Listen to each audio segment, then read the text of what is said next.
아빠는 출근하지 않으면서도 양복을 입었습니다. 집안은 조용했고 텔레비전에서는 IMF라는 단어가 계속해서 흘러나오고 있었습니다. 누구도 먼저 묻지 않았습니다. 왜 오늘도 양복을 입었는지, 어디로 가는 건지, 그때는 몰랐습니다. 그 침묵이 이 가족의 첫 번째 선택이었다는 걸 아빠는 그날 이후 매일 같은 시간에 집을 나섰습니다. 우리는 아무도 묻지 않았습니다. 괜찮아? 라는 말 대신 괜히 신발을 가지런히 놓아두고 괜히 텔레비전 소리를 키웠습니다. 지금 생각해보면 그게 이 가족의 두 번째 선택이었습니다. 사실 상황은 단순했습니다.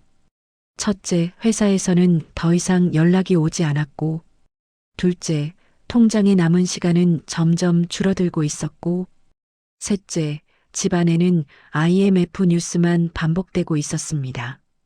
이 세 가지가 겹쳤을 때 아빠는 말을 줄였고 우리는 눈치를 택했습니다. 그 무렵부터 집안의 공기는 미묘하게 달라지기 시작했습니다.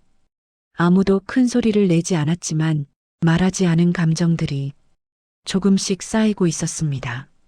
아침 식탁에 둘러앉아도 대화는 날씨나 뉴스 이야기로만 흘렀고 서로의 표정을 깊이 들여다보는 일은 사라졌습니다.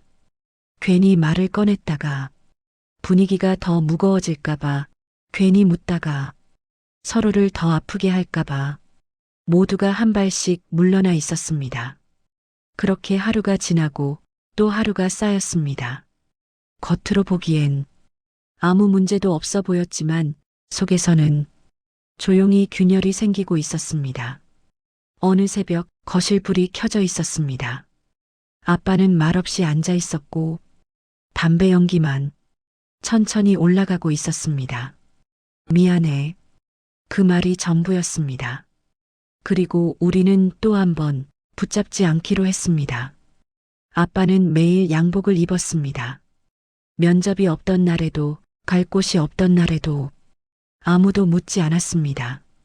그게 아빠의 마지막 자존심이라는 걸 어렴풋이 알고 있었기 때문입니다. 그날 이후 집에 들어오는 사람은 아빠가 아니라 서류였습니다. 경찰서에서 걸려온 전화 한 통, 말은 많았지만 귀에 들어온 건 하나뿐이었습니다. 사망 확인.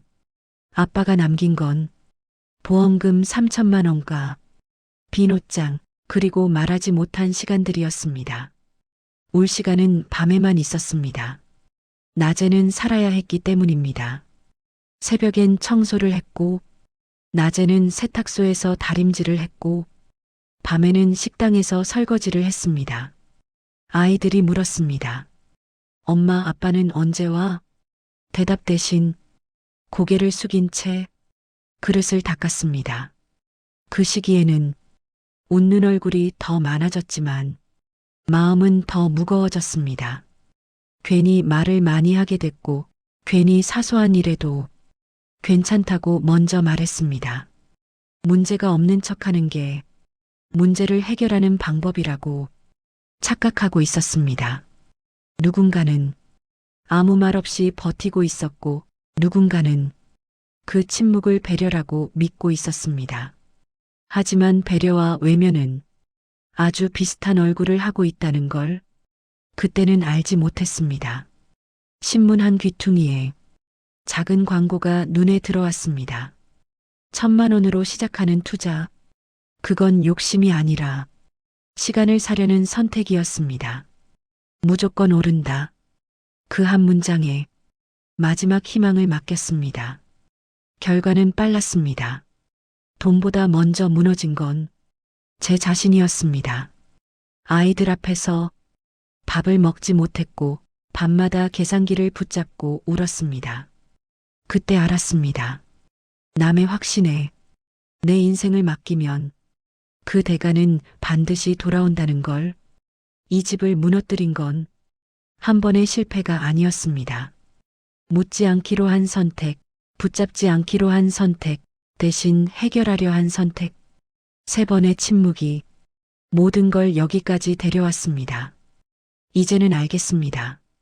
사람을 무너뜨리는 건 큰 사건이 아니라 말하지 않은 마음이 오래 쌓였을 때라는 걸. 지금 이 이야기를 듣고 계신 분들 중 혹시 오늘도 혼자 버티고 계신 분이 있다면 이 말만은 꼭 전하고 싶습니다. 침묵은 해결이 아니라 신호입니다. 도움이 필요한 순간에 손을 내미는 건 약함이 아닙니다. 그 한마디가 한 사람의 인생을 다시 붙잡아 줄 수도 있으니까요. 그 이후로 시간은 아주 천천히 흘러갔습니다. 특별한 변화가 있었던 건 아니었지만 하루하루가 이전과는 다른 무게로 다가왔습니다. 아침에 눈을 뜨는 일이 조금 덜 두려워졌고 밤에 불을 끄는 순간에도 숨을 크게 쉬지 않아도 됐습니다.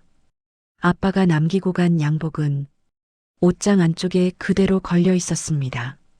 버리지는 못했고 다시 꺼내 입을 일도 없었습니다. 그 옷은 누군가를 떠올리게 하기보다는 그 시절의 시간을 조용히 붙잡고 있는 물건처럼 느껴졌습니다.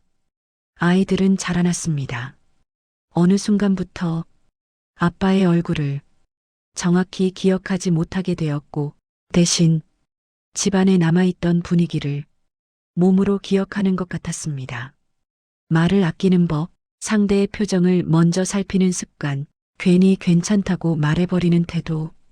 그게 이 집에서 자연스럽게 배운 방식이었으니까요.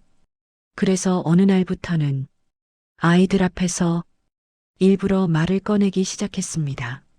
사소한 일이라도 그냥 지나치지 않고 지금 기분이 어떤지, 왜 그런지 천천히 설명하려고 했습니다. 처음에는 어색했고 아이들도 낯설어 했지만 조금씩 대화의 모양이 달라지기 시작했습니다. 완벽하지는 않았지만 적어도 침묵으로 넘어가지는 않게 되었습니다. 가끔은 아빠가 그 모습을 봤다면 어떤 표정을 지었을지 생각해 보기도 합니다.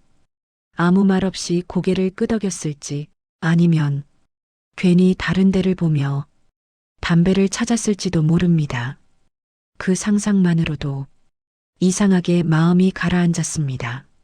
삶은 과거를 바꿔주지는 않지만 그 과거를 대하는 태도는 조금씩 바꿀 수 있다는 걸 그제야 알게 되었습니다. 그래서 지금도 가끔은 양복이 걸려있는 옷장 앞에 서서 아무 말 없이 서 있기도 합니다. 그건 그리움이라기보다는 이제는 말로 하지 않아도 이해할 수 있게 된 시간에 잠시 머무는 것에 가까웠습니다. 그리고 다시 하루를 시작합니다. 예전처럼 모든 걸 혼자 감당하려 하지 않고 예전처럼 아무 말도 하지 않은 채 넘어가지도 않으면서요. 시간이 더 흐르면서 나는 예전의 나와 조금씩 멀어졌습니다. 무언가를 결정할 때 예전처럼 서둘러 답을 내리지 않았고 상대의 표정을 보며 말을 삼키는 습관도 조금씩 줄어들었습니다. 대신 천천히 생각하고 가능하면 말을 붙잡아 두려고 했습니다. 그게 누군가를 설득하기 위해서가 아니라 나 자신을 놓치지 않기 위해서라는 걸 이제는 알고 있었기 때문입니다. 살다 보면 설명하지 않아도 되는 관계가 있고 반대로 설명하지 않으면 금방 멀어지는 관계도 있다는 걸 그제야 실감하게 되었습니다. 우리 가족은 너무 오랫동안 두 번째 방식을 선택해왔던 것 같습니다. 그래서 어느 순간부터는 작은 일에도 이유를 덧붙이기 시작했습니다. 오늘은 왜 기분이 가라앉았는지, 왜 말을 줄였는지, 왜 잠깐 혼자 있고 싶은지 그 설명이 상대를 번거롭게 할까봐 걱정되기도 했지만 대부분의 경우 그건 오히려 서로를 편하게 해주었습니다. 사람은 이해받지 못해서 상처받기보다는 이해받을 기회조차 주어지지 않았을 때 더 깊이 멀어진다는 걸 조금 늦게 배웠습니다. 아빠를 떠올릴 때도 예전과는 다른 감정이 먼저 올라옵니다. 미안함이나 원망보다는 그 시절을 어떤 방식으로든 버텨내려고 했던 한 사람의 모습이 조금 더 또렷하게 보입니다. 그 역시 누군가에게는 괜찮은 척해야 했고 누군가에게는 강한 사람으로 남아야 했을 겁니다. 그 역할이 얼마나 무거웠을지는 이제야 짐작할 수 있습니다. 그래서 요즘은 누군가 힘들어 보일 때 바로 해결책을 내놓기보다 먼저 지금 어떤 상태인지를 묻는 쪽을 택합니다. 그 질문 하나로 상황이 바뀌지는 않더라도 적어도 혼자라는 느낌만은 조금 덜어줄 수 있다는 걸 알게 되었기 때문입니다. 삶은 여전히 쉽지 않은 날들이 더 많지만 예전처럼 모든 걸 참고 넘기지는 않습니다. 말로 할 수 있는 건 말로 하려고 하고 혼자 감당해야 할 몫과 함께 나눌 수 있는 몫을 구분하려고 합니다.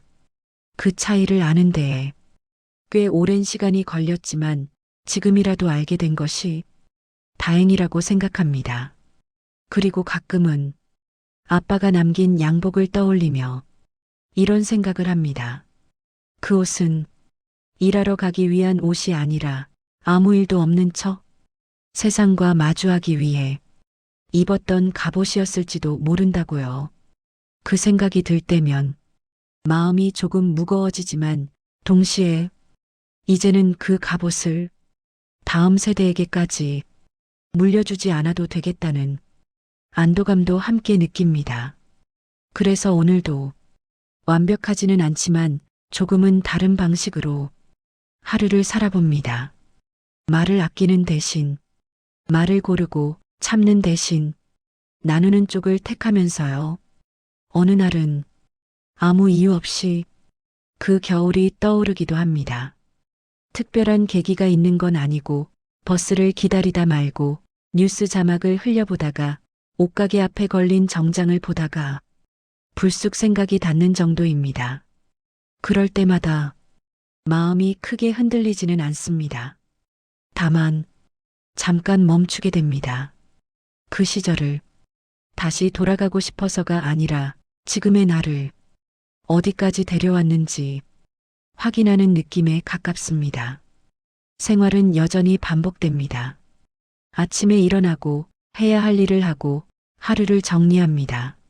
하지만 예전과 다른 점이 있다면 하루를 마칠 때 스스로에게 묻는 질문이 조금 달라졌다는 것입니다. 오늘은 잘 버텼나? 가 아니라 오늘은 무슨 말을 했나? 그 질문 하나가 하루의 결을 바꾸는 경우가 생각보다 많았습니다. 가끔은 괜히 말을 꺼냈다 싶을 때도 있고 차라리 조용히 있을 걸 후회가 남는 날도 있습니다. 그래도 말하지 않고 넘어갔을 때보다 후회는 오래가지 않았습니다. 적어도 그 순간에 혼자가 아니라는 감각은 남아 있었기 때문입니다. 아이들과의 대화도 조금씩 달라졌습니다. 예전에는 결론부터 말하려 했다면 이제는 중간 이야기를 더 듣게 됩니다. 왜 그런 선택을 했는지, 어디에서 망설였는지, 무엇이 가장 어려웠는지 답이 늦어지더라도 재촉하지 않으려고 합니다. 그 침묵이 예전처럼 도망이 아니라 생각의 시간일 수도 있다는 걸 알게 되었기 때문입니다. 삶은 완전히 다른 방향으로 바뀐 건 아닙니다. 여전히 불안은 있고 앞날은 알 수 없고 가끔은 예전의 방식이 더 편해 보일 때도 있습니다. 하지만 적어도 무너지는 방식만큼은 조금 달라졌습니다. 혼자서 아무 말 없이 조용히 감당하다가 끝내 지쳐버리는 방향이 아니라 중간에 멈춰서서 누군가에게 말을 건네고 스스로에게도 솔직해지는 쪽으로 조금씩 이동하고 있습니다. 그 변화가 대단한 결심에서 비롯된 건 아닙니다. 다만 이미 한번 아무 말도 하지 않은 선택이 어디까지 데려가는지를 겪어봤기 때문입니다. 그래서 지금은 크게 잘 살겠다는 생각보다 같은 침묵을 다시 반복하지 않겠다는 마음으로 하루를 이어가고 있습니다. 어느 순간부터 나는 기억을 의도적으로 꺼내 쓰지 않게 되었습니다. 슬픔을 강조하기 위해서도 아니고 교훈을 남기기 위해서도 아니었습니다. 그 기억이 이미 내 안에서 제 역할을 다하고 있다는 느낌이 들었기 때문입니다.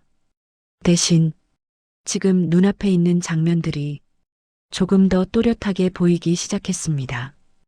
해가 뜨기 직전의 거리, 아직 불이 꺼지지 않은 가게 창문, 출근길에 서둘러 걷는 사람들의 뒷모습.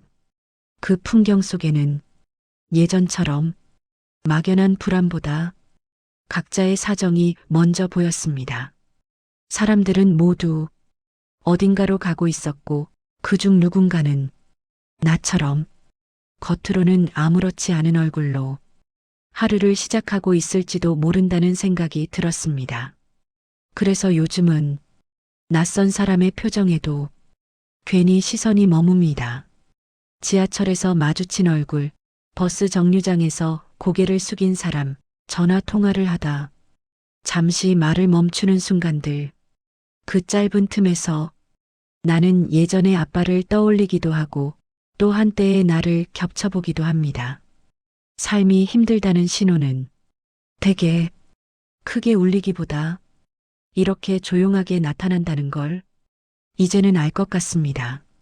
그래서 누군가의 말이 잠시 끊길 때, 괜히 웃음으로 넘기려 할 때, 그 침묵을 서둘러 메우지 않으려고 합니다. 기다려주는 것만으로도 상대가 다시 말을 꺼낼 수 있는 여지가 생긴다는 걸 몇 번의 경험으로 배웠습니다. 집에 돌아오면 하루가 한 번씩 정리됩니다.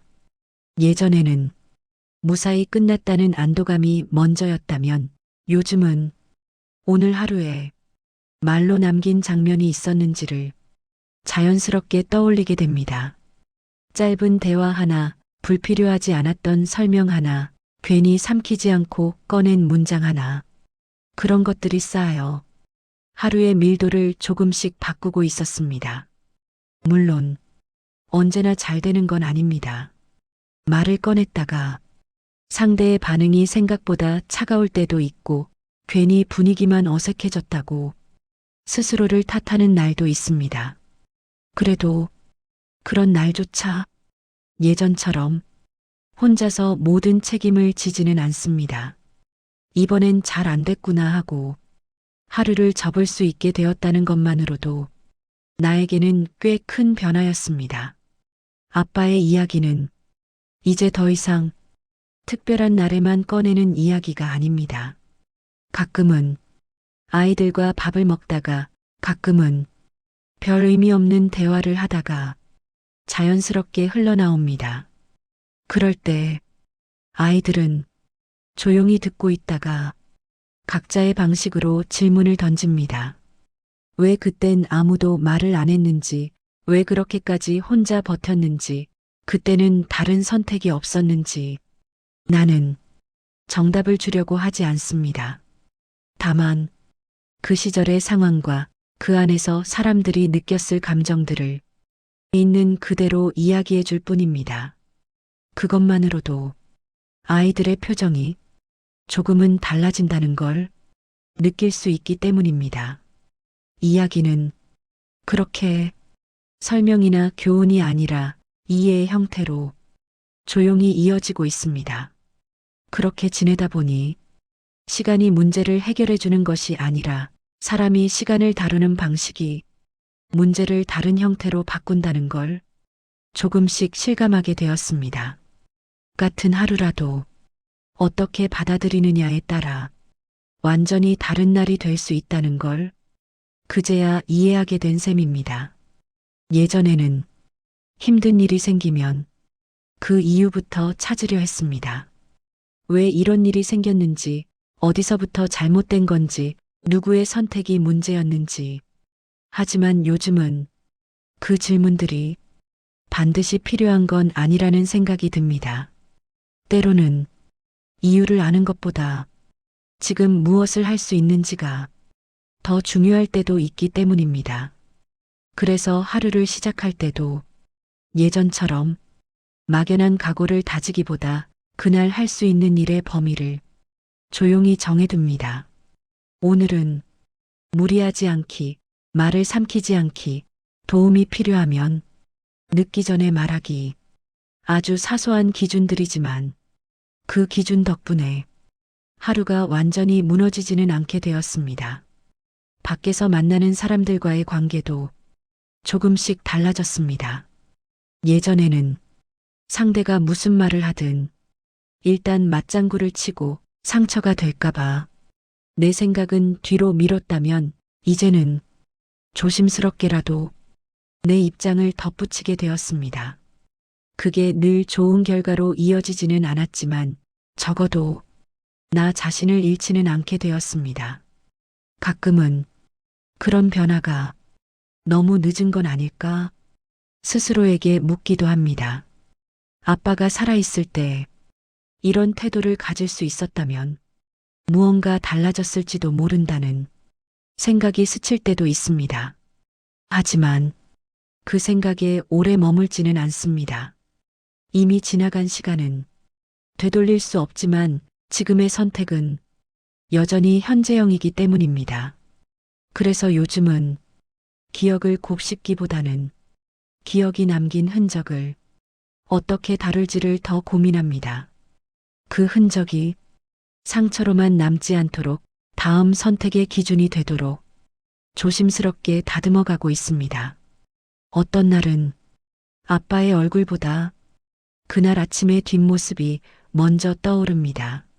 문을 나서며 잠시 멈췄던 발걸음, 뒤돌아보지 않으려는 듯 고개를 숙였던 모습, 그 장면이 이제는 비극의 시작이라기보다 한 사람이 감당하려 했던 마지막 책임처럼 느껴집니다.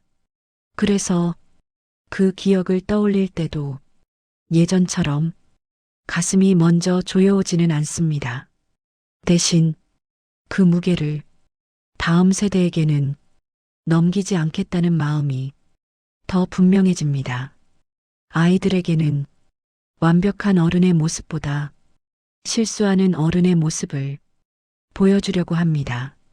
괜찮지 않을 때는 괜찮지 않다고 말하고, 모를 때는 모른다고 인정하고, 힘들 때는 잠시 멈출 수 있다는 걸 몸으로 보여주려고 합니다.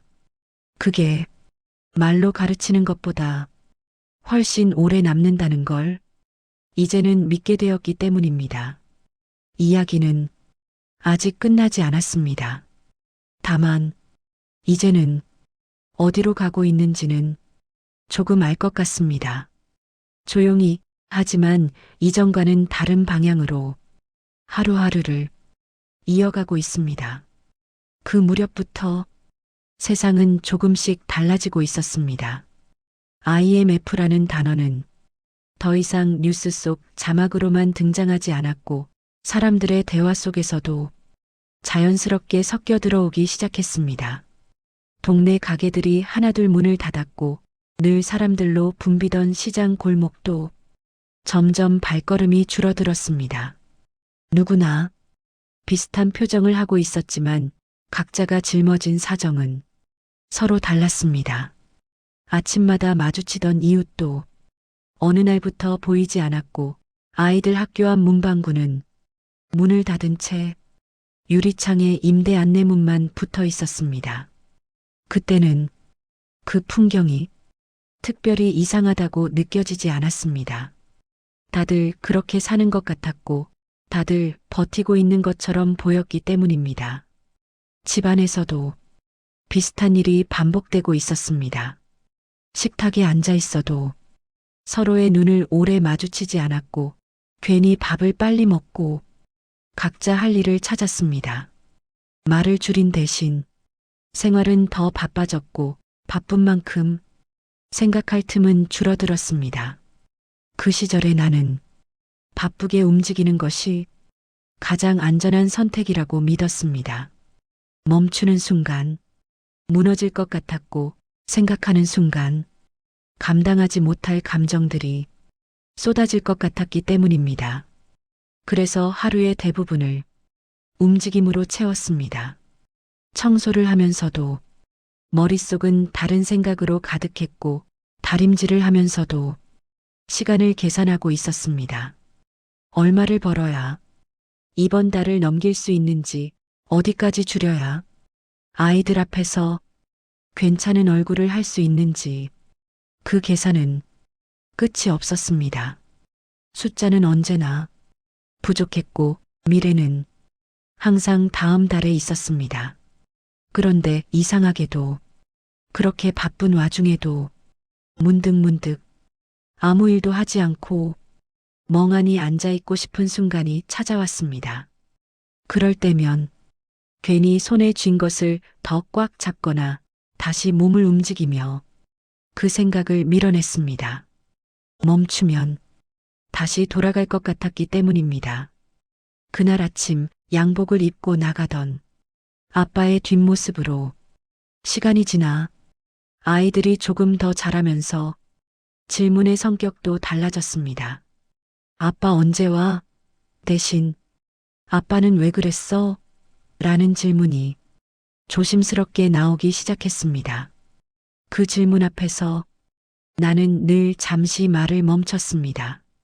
어떻게 설명해야 할지 확신이 없었기 때문입니다. 그 시절의 선택들이 옳았다고 말할 수도 없고 그렇다고 틀렸다고 단정할 수도 없었습니다. 그래서 아이들에게는 사실만 이야기했습니다.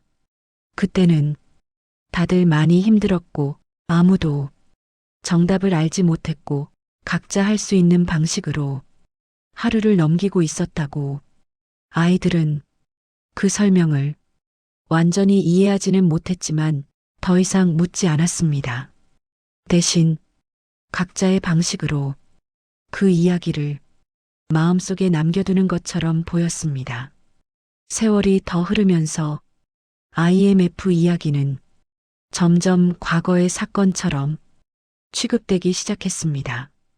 뉴스에서는 새로운 위기가 등장했고 사람들의 관심도 다른 곳으로 옮겨갔습니다. 하지만 어떤 사람들에게는 그 시절이 끝나지 않은 시간으로 남아 있었습니다. 겉으로는 다시 일상을 되찾은 것처럼 보였지만 속에서는 여전히 그때의 감각을 안고 살아가고 있었습니다. 나는 그중 한 사람이었습니다. 그래서인지 이후에 찾아온 크고 작은 변화들 앞에서도 쉽게 안심하지 못했습니다. 상황이 조금 나아지면 언제 다시 나빠질지부터 먼저 생각하게 되었고 무언가를 얻으면 잃을 가능성을 함께 계산했습니다. 그 습관은 나를 지켜주기도 했지만 동시에 나를 지치게 만들기도 했습니다. 그래서 어느 순간부터는 그 계산에서 잠시 벗어나 보려고 했습니다. 모든 가능성을 미리 대비하지 않아도 되는 순간을 의도적으로 만들기 시작했습니다. 아이들과 산책을 하거나 별다른 목적 없이 동네를 한 바퀴 도는 일, 창가에 앉아 아무 생각 없이 밖을 바라보는 시간. 처음에는 그런 시간이 괜히 불안했습니다. 아무 생산성도 없고 아무 해결책도 나오지 않는 시간처럼 느껴졌기 때문입니다. 하지만 점점 그 시간이 나를 다시 숨쉬게 만든다는 걸 알게 되었습니다. 생각하지 않는 시간은 문제를 외면하는 게 아니라 문제와 적당한 거리를 두는 방법일 수도 있다는 걸 조금 늦게 배운 셈입니다. 그렇게 조금씩 균형을 찾아가던 어느 날 문득 이런 생각이 들었습니다. 아빠도 그 시절에 이런 시간이 필요했을지 모른다고. 아무도 묻지 않고 아무도 기다리지 않는 그 하루 속에서 잠시라도 숨을 고를 수 있는 순간이 있었을지, 그 질문은 답을 찾기 위한 것이 아니라 그 사람을 조금 더 이해하기 위한 것이었습니다. 이해한다고 해서 모든 것이 풀리는 건 아니지만 적어도 한 사람을 단순한 결과로만 기억하지 않게 해주기 때문입니다. 그래서 요즘은 과거를 떠올릴 때도 하나의 장면으로만 고정하지 않으려고 합니다. 양복을 입고 나서던 아침만이 아니라 그 전날 밤의 표정, 아무 말 없이 밥을 먹던 모습, 아이들 방을 잠시 들여다보던 순간까지, 그렇게 기억의 범위를 넓히다 보니 이야기도 조금씩 다른 방향으로 흐르기 시작했습니다. 비극 하나로 끝나는 이야기가 아니라 그 안에 겹쳐 있던 수많은 선택과 망설임들이 함께 보이기 시작한 것입니다. 그 시선은 지금을 살아가는 나에게도 영향을 주고 있습니다. 무언가를 판단할 때 결과만 보지 않고 그 과정에 있었던 여러 갈래의 가능성을 함께 떠올리게 되었습니다. 그래서 요즘은 사람을 대할 때도 조금 더 천천히 보게 됩니다. 지금 보이는 모습이 그 사람의 전부가 아닐 수도 있다는 걸 이미 한번 뼈저리게 배웠기 때문입니다. 이야기는 이렇게 과거에서 현재로, 현재에서 다시 앞으로 천천히 이어지고 있습니다. 아직 정리되지 않은 부분도 많고 말로 옮기기 어려운 감정도 남아있지만 적어도 이제는 그 모든 것을 침묵으로 덮지는 않게 되었습니다. 그리고 그것만으로도 이 이야기는 조금씩 다른 방향으로 나아가고 있습니다. 시간이 더 지나자 도시는 조금 다른 얼굴을 하고 있었습니다. 겉보기에는 예전과 크게 다르지 않았지만 사람들의 걸음은 어딘가 조심스러워져 있었고 대화의 속도도 눈에 띄게 느려져 있었습니다. 누군가는 이미 자리를 옮겼고 누군가는 아직 떠나지 못한 채 같은 자리에 머물러 있었습니다. 그 차이는 능력이나 성실함 때문이라기보다 각자가 감당할 수 있는 불안의 크기와 연관이 있어 보였습니다. 나는 그 모습을 지켜보며 이상하게도 비교를 덜하게 되었습니다. 누가 더 잘 버티는지, 누가 더 빨리 회복하는지보다 각자가 선택한 방식이 어디에서 비롯되었는지를 자연스럽게 생각하게 되었습니다. 일터에서도 비슷한 장면들이 반복되었습니다. 예전에는 일이 줄어들면 곧바로 불안이 앞섰지만 이제는 그 불안을 다루는 방법부터 천천히 떠올리게 되었습니다. 지금 당장 할 수 있는 일과 당장은 할 수 없는 일을 구분하는 일, 그 단순한 구분이 마음을 한결 가볍게 만들었습니다. 사람들과의 관계도 조금씩 달라졌습니다. 예전에는 괜히 밝은 척하며 상대를 안심시키려 했다면 요즘은 굳이 그런 역할을 맡지 않아도 괜찮다는 생각이 들었습니다. 모두가 각자의 무게를 이미 충분히 짊어지고 있다는 걸 알게 되었기 때문입니다.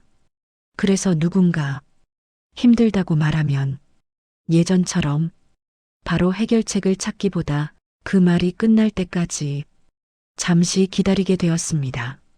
그 기다림이 상대를 더 힘들게 하지 않는다는 걸 몇 번의 경험으로 확인했기 때문입니다.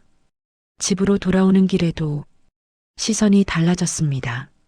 불이 켜진 창문들, 아직 닫히지 않은 가게, 늦은 시간까지 불을 밝힌 사무실, 그 안에 있는 사람들이 모두 같은 이유로 그 자리에 남아있는 건 아닐 거라는 생각이 들었습니다.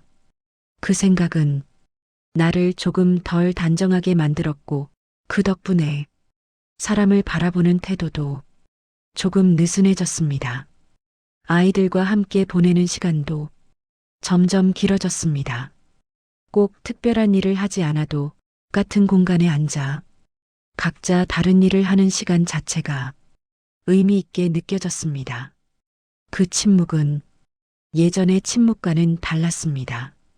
말을 하지 않아서가 아니라 말을 하지 않아도 불안하지 않은 상태였기 때문입니다. 아이들 역시 그 차이를 느끼는 것 같았습니다. 괜히 눈치를 보지 않아도 되었고 질문을 미루지 않아도 되었습니다. 때로는 엉뚱한 질문이 나오기도 했고 답을 바로 하지 못하는 순간도 있었지만 그 자체가 문제가 되지는 않았습니다. 그런 시간들이 쌓이면서 집안의 분위기도 조금씩 달라졌습니다. 여전히 완벽하지는 않았지만 적어도 어디서부터 다시 말해도 괜찮은 공간이 되어가고 있었습니다. 가끔은 그 변화가 아주 작은 균열처럼 느껴질 때도 있었습니다.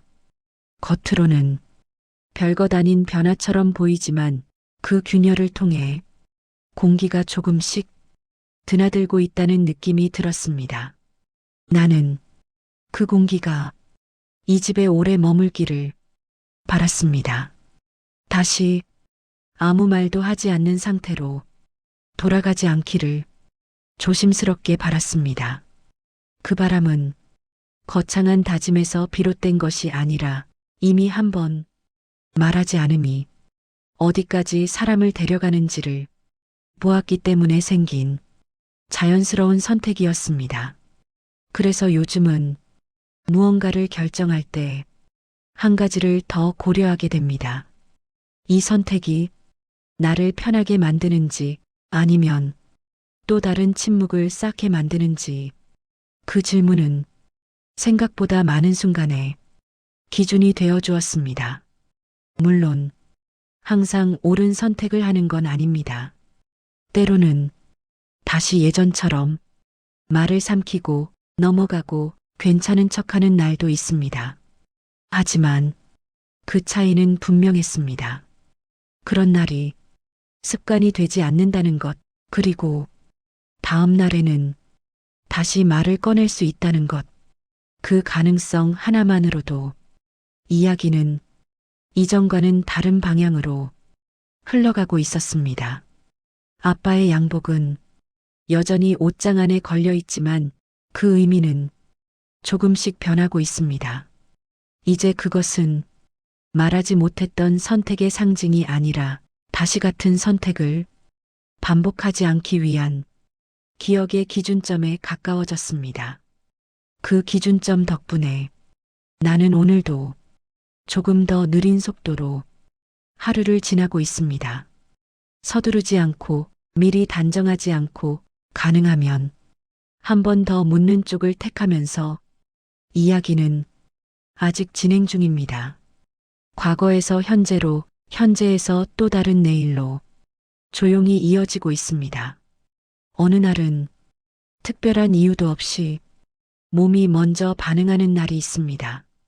뉴스에서 경제 이야기만 흘러나와도 괜히 어깨가 굳고 지나가는 말 한마디에도 신경이 곤두섭니다. 머리로는 지금의 상황이 그때와 다르다는 걸 알고 있지만 몸은 아직 예전의 기억을 완전히 놓지 못한 듯 했습니다. 그래서 요즘은 그런 반응을 억지로 없애려 하지 않습니다. 괜찮다고 덮어두기보다 아, 이런 날이구나 하고 있는 그대로 받아들이려 합니다. 그렇게 하면 이상하게도 감정이 오래 머물지 않고 조용히 지나가는 경우가 많았습니다. 삶을 대하는 태도도 조금씩 달라졌습니다. 예전에는 앞으로 나아가는 것만이 답이라고 믿었다면 이제는 잠시 멈춰서는 것도 하나의 선택이라는 생각이 듭니다. 그 멈춤이 도망이 아니라 다음 방향을 고르는 시간일 수도 있다는 걸 조금씩 받아들이고 있습니다. 사람들과의 관계에서도 비슷한 변화가 일어났습니다. 예전에는 괜히 책임을 떠안고 괜히 중심에 서려 했다면 이제는 물러날 수 있는 자리에서는 기꺼이 한 발 뒤로 갑니다. 모든 상황을 내가 감당하지 않아도 된다는 걸 뒤늦게 배운 셈입니다. 그 덕분에 사람들의 얼굴도 조금 다르게 보이기 시작했습니다. 항상 강해 보이던 사람에게도 잠시 쉬고 싶어 하는 표정이 있었고 늘 무덤덤하던 사람에게도 말을 꺼내고 싶어 하는 순간이 있었습니다. 그런 모습들을 보며 나는 더 이상 누군가를 한 가지 모습으로만 기억하지 않으려고 합니다. 그 선택 역시 과거의 한 장면에서 배운 것이었습니다. 집으로 돌아와 불을 켜는 순간에도 생각이 이어집니다. 이 집은 많은 시간을 버티는 공간으로 사용해 왔지만 이제는 조금씩 머무는 공간으로 바뀌고 있다는 느낌이 듭니다. 머문다는 것은 아무것도 하지 않는다는 뜻이 아니라 지금의 상태를 잠시 인정하는 일에 가깝습니다. 괜찮지 않은 날에도 그대로 머물 수 있다는 것, 그 사실 하나만으로도 숨이 한결 편해졌습니다. 아이들과 나누는 대화도 점점 더 현실적인 쪽으로 옮겨가고 있습니다. 예전에는 희망이나 다짐을 먼저 말하려 했다면 이제는 불안이나 망설임부터 꺼내는 경우가 많아졌습니다. 그게 아이들에게 부담이 될까 걱정되기도 했지만 오히려 그 솔직함이 아이들을 더 단단하게 만드는 것처럼 느껴질 때도 있습니다. 아이들은 완벽한 답을 원하지 않았습니다. 다만 어른도 흔들릴 수 있고 그 흔들림 속에서도 다시 방향을 잡아갈 수 있다는 걸 보고 싶어 했던 것 같습니다. 그 사실을 깨닫고 나서야 나는 조금 더 편안한 어른이 될 수 있었습니다. 과거는 여전히 사라지지 않고 내 안에 남아있지만 그 모습은 예전과 다릅니다. 더 이상 모든 선택을 규정하는 기준이 아니라 지금의 선택을 조심스럽게 만들어주는 배경에 가깝습니다. 그래서 오늘도 하루를 마치며 완벽했는지를 묻기보다 어떤 순간에 나답게 행동했는지를 돌아보게 됩니다. 그 질문은 결과를 평가하기보다는 과정을 돌아보게 만들었고 그 덕분에 내일을 준비하는 마음도 조금 가벼워졌습니다. 이야기는 아직 끝이 보이지 않지만 적어도 방향은 분명해졌습니다. 더 이상 침묵을 선택하지 않는 쪽, 혼자서만 감당하지 않는 쪽으로 조금씩 이동하고 있습니다. 그리고 그 이동은 아주 느리지만 확실하게 앞으로 향하고 있습니다. 그렇게 하루하루를 보내다 보니 나 자신을 대하는 태도도 조금씩 달라지고 있었습니다. 예전에는 잘 해내지 못한 일부터 떠올렸다면 요즘은 무사히 지나온 순간들이 먼저 생각납니다. 대단한 성과가 있어서가 아니라 그날을 넘겼다는 사실 자체가 의미 있게 느껴지기 때문입니다. 어느 날은 문득 달력을 바라보다가 시간이 꽤 흘렀다는 걸 실감하게 됩니다. 그 사이 세상은 여러 번 변했고 사람들의 관심사도 계속해서 바뀌어 왔지만 나에게 중요한 기준은 조금 단순해졌습니다. 무엇을 더 가져야 하는지보다 무엇을 더 내려놓아도 되는지, 어디까지 버틸 수 있는지보다 어디에서 쉬어야 하는지, 그 질문들이 삶의 방향을 정하는데 더 도움이 된다는 걸 이제는 알고 있습니다. 사소한 선택에서도 그 변화는 드러납니다. 약속이 겹칠 때 모두를 만족시키려 애쓰기보다 내 상태를 먼저 살피게 되었고 괜찮지 않을 때는 그렇다고 말하는데 덜 망설이게 되었습니다. 그 선택이 항상 환영받는 것은 아니었지만 적어도 나를 소진시키지는 않았습니다. 사람들과의 거리도 조금씩 재정리되고 있습니다. 꼭 가까워야 할 필요는 없지만 멀어질 때도 아무 설명 없이 사라지지는 않으려고 합니다. 그 차이가 관계를 완전히 끊어내지 않고 다른 형태로 유지하게 만든다는 걸 몇 번의 경험으로 알게 되었습니다. 가끔은 아무 일도 일어나지 않는 날이 가장 길게 기억에 남습니다. 별다른 사건도 없고 감정의 기복도 크지 않았던 하루. 그런 날이 예전에는 의미 없이 느껴졌지만 지금은 그 자체로 안정의 증거처럼 받아들여집니다.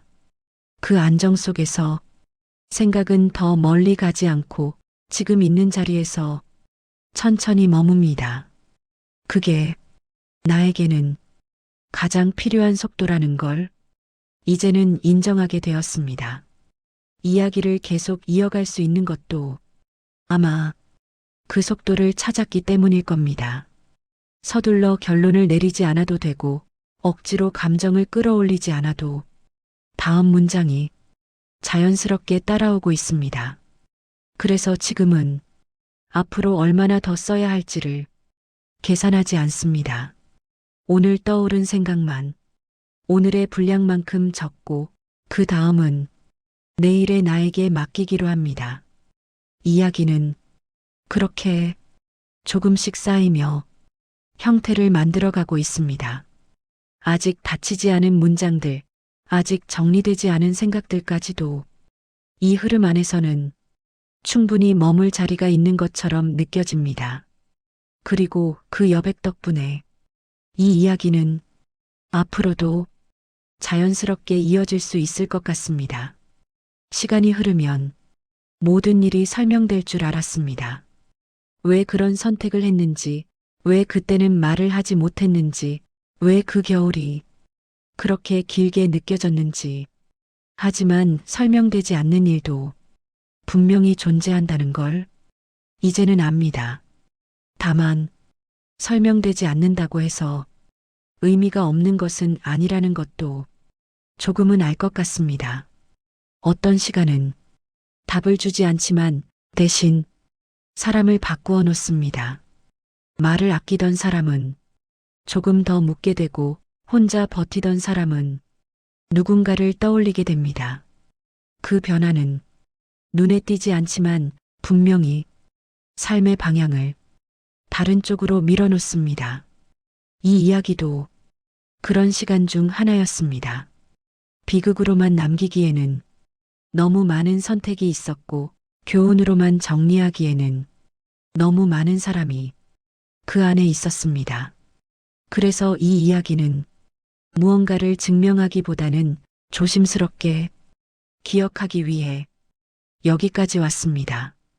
말하지 않았던 순간들, 지나쳐버린 신호들, 그럼에도 끝내 이어졌던 삶까지 그 모든 것이 한 사람의 인생이었고 또 다른 누군가의 오늘로 이어지고 있습니다. 멘토 메시지. 지금 이 이야기를 여기까지 들으신 분들께 꼭 전하고 싶은 말이 있습니다. 힘든 시간을 겪는 사람은 대부분 아직 무너지지 않았기 때문에 괜찮아 보입니다. 그리고 그 괜찮아 보이는 모습 때문에 도움이 늦어지는 경우가 생각보다 많습니다. 만약 지금 혼자 감당하고 계신 분이 있다면 이 말만은 기억해 주셨으면 합니다. 침묵은 강함의 증거가 아닙니다. 도움을 요청하는 순간은 실패가 아니라 선택입니다. 누군가에게 지금의 상태를 말할 수 있다는 것, 그 자체가 이미 다시 살아가고 있다는 신호일 수 있습니다. 그리고 혹시 곁에 그런 사람이 있다면 해결하려 하지 않아도 괜찮습니다. 그저 묻고 기다리고 들어주는 것만으로도 한 사람의 시간을 지켜줄 수 있습니다. 이 이야기가 누군가에게는 과거를 돌아보는 계기가 되고 누군가에게는 오늘을 조금 덜 혼자 보내게 하는 작은 이유가 되기를 바랍니다.